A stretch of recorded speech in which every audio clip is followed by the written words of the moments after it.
অসম ৰাজ্যিক তৰণী সংঘৰ দ্বিবাৰ্ষিক অধিৱেশনখন অহা 28 আৰু 29 ডিচেম্বৰত নগাঁও তৰণী সংঘৰ আতিথ্যত নগাঁও শ্বহীদ ভৱনত দুদিনীয়া আড়ম্বৰপূৰ্ণ কাৰ্যসূচীৰে অনুষ্ঠিত হ'ব। এই অধিৱেশন ভাগ সাফল্যমণ্ডিত কৰিবৰ বাবে অভ্যৰ্থনা সমিতিয়ে ব্যাপক প্ৰস্তুতি অব্যাহত ৰাখিছে।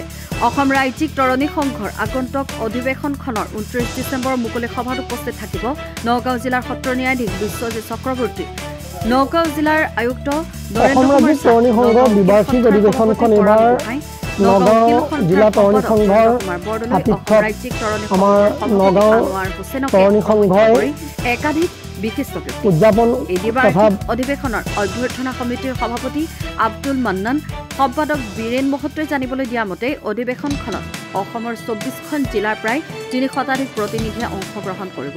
অধিৱেশনৰ সমূহ কাৰ্যসূচীত ৰাইজৰ সহায় সহযোগ কামনা কৰিছে অসম ৰাজ্যিক তৰণী সংঘৰ লগতে অধিৱেশনৰ অভ্যৰ্থনা সমিতিয়ে। Bureau report, news update. Assam ৰাজ্যিক তৰণী সংঘৰ দ্বিবাৰ্ষিক অধিৱেশনখন এইবাৰ নগাঁও জিলা তৰণী সংঘৰ আতিথ্যত আমাৰ নগাঁও তৰণী সংঘই উদযাপন তথা অনুষ্ঠিত কৰিবৰ কাৰণে আগবাঢ়িছে আৰু এই অনুষ্ঠানটো আমাৰ দুদিনীয়া কাৰ্যসূচীৰে আৰম্ভ হ'ব।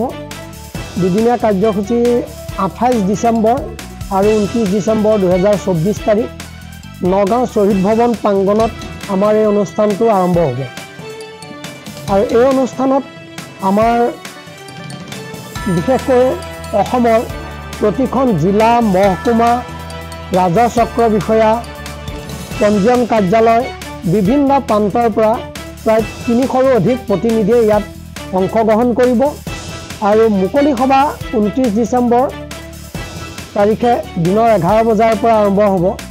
মুকলি সভাখনত আমাৰ বিশেষভাৱে অতিথি হিচাপে উপস্থিত থাকিব আমাৰ নগাঁও জিলা সত্ৰ ন্যায়াধীশ শ্ৰদ্ধাৰ বিশ্বজিৎ চক্ৰৱৰ্তী ডাঙৰীয়া, নগাঁও জিলাৰ মাননীয় আয়ুক্ত শ্ৰীযুত নৰেন্দ্ৰ কুমাৰ চাহ ডাঙৰীয়া, সদৌ অসম উকিল সন্থাৰ সন্মানীয় সভাপতি সম্পাদক, নগাঁও উকিল সন্থাৰ সন্মানীয় সভাপতি সম্পাদক প্ৰমুখ্যে আমাৰ বিশিষ্ট আইনজ্ঞসকল এই সভাত উপস্থিত থাকিব। তাৰোপৰি আমাৰ নগঞা সমাজৰ সচেতন ব্যক্তিসকলকৈ এই অনুষ্ঠানলৈ আমন্ত্ৰণ জনোৱা হৈছে।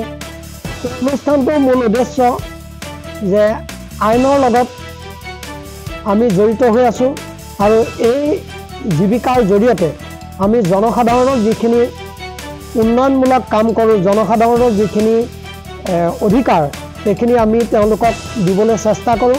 সামান্য কিছু মাননীৰ দ্বাৰা এই অনুষ্ঠানটো সেইদৰে আগবাঢ়িছে আৰু অসম ৰাজ্যিক তৰণী সংঘ 1927 চনতে স্থাপন হৈছিল আৰু 1966 চনত পঞ্জীয়ন হৈছিল।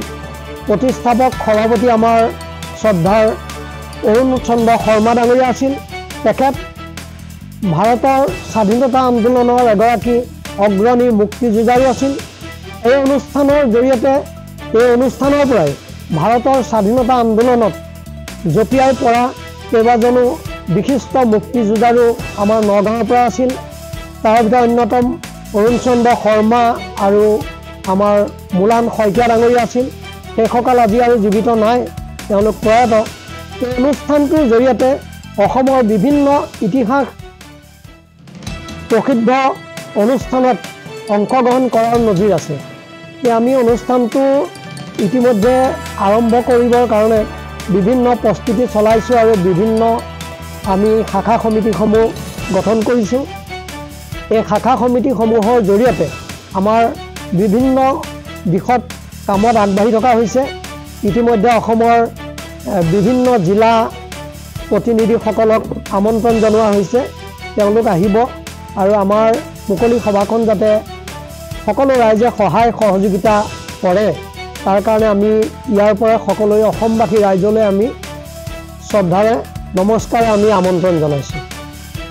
হয়, আমাৰ প্ৰস্তুতি চলিছে। অসম ৰাজ্যিক তৰণী সংঘৰ এই দ্বিবাৰ্ষিক অধিৱেশন আমি নগাঁও 28-29 ডিচেম্বৰত অনুষ্ঠিত কৰিবৰ কাৰণে গৈ আছোঁ। এই অনুষ্ঠানটো পৰিচালনা কৰিবৰ কাৰণে আমাক তথ্য কমিটি গঠন কৰি যি দায়িত্ব দিছে আমি পুনৰক্ৰমে কাম চলাই আছোঁ। আমাৰ অতিথিসকলক ইতিমধ্যে আমাৰ নিমন্ত্ৰণ পত্ৰ পঠোৱা হৈছে। সকলো ডিষ্ট্ৰিক্ট সকলো শাখাসমূহত যদিও আমাৰ পত্ৰ ডাইৰেক্ট গৈ পোৱা নাই, আমাৰ মানে গ্ৰুপত হোৱাটছআপ গ্ৰুপত দিয়া হৈছে। সকলোৱে পালে এইটো আমাৰো মানে হেৰি কৰিছোঁ, যোগদান কৰিবৰ কাৰণে অনুৰোধ জনাইছোঁ। আমাৰ প্ৰস্তুতিটো প্ৰণোদনে চলি আছে। আপোনালোকৰ জৰিয়তে আমি অসমবাসীলৈ এই বাৰ্তা প্ৰেৰণ কৰিব বিচাৰিছোঁ। আমাৰ মানে 24খন জিলাতো আহিবই, লগতে আমাৰ শাখাসমূহৰ পৰাও আহিব। টোটেল আমাৰ 71 শাখা ইতিমধ্যে আমাক যোগাযোগ কৰিছে। সব শাখাৰ পৰাই আমাৰ মানুহ আহিব। আমাৰ দুদিনীয়া কাৰ্যসূচী মুকলি সভাটো আমাৰ 29 তাৰিখে দিনৰ 11 বজাত আৰম্ভ হ'ব। সভা সাফল্যমণ্ডিত কৰিবৰ কাৰণে সকলোৰে সহায় সহযোগিতা কামনা কৰিছোঁ। এইখিনি মোৰ ক'বলগীয়া। ধন্যবাদ।